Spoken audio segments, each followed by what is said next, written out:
Let me say one related question though to the Vibe issue. Yeah. Which is that, we had Jamie here yesterday, we had David Solomon here yesterday. There are now activist shareholders who are taking on these companies over their ESG policies. Others have taken on. There are folks who have gone to court, American Airlines, over using firms like a Blackrock, who are looking at certain metrics like ESG or other things. But in that case, we weren't. But I mean, I don't want to go to the case, but that's not even a fact. But I guess my bigger question is, what should companies do as it relates to these things? And I'm sure both of those CEOs said it. You got to stand by your clients every day. You got to be authentic every day. You got to be doing the right thing on behalf of your clients every day. And that's it. And you have to, there are fringes on all sides. Right.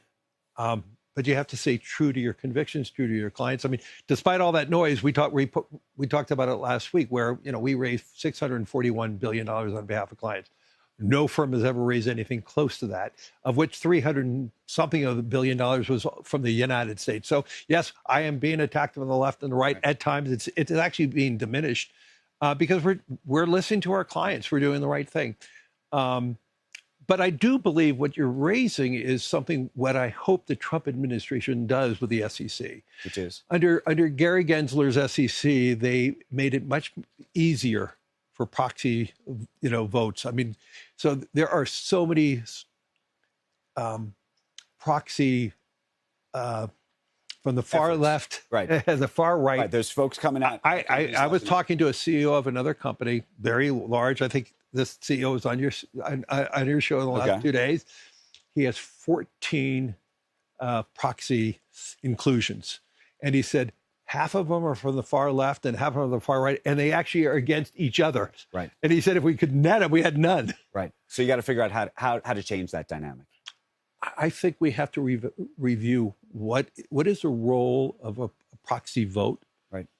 And it's too vast today, and it's the amount of money we're spending, legal and all that stuff. And I'm talking across the board. I mean, every CEO is complaining right now that it's just like an open warfare, and we need to find ways to minimize that.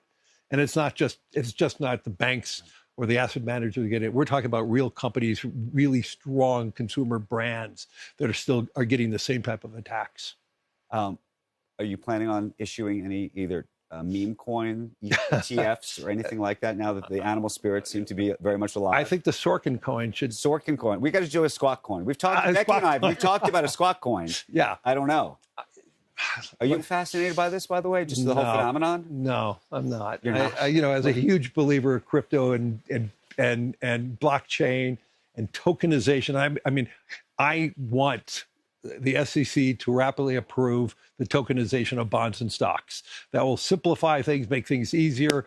Some of the tax on Blackrock would never have to vote on a proxy vote anymore, because every owner of record would be notified through a tokenization of equities. And it would save more money for more people. It would bring down the cost of ownership of stock and bonds. So those are the type of financial reforms we need.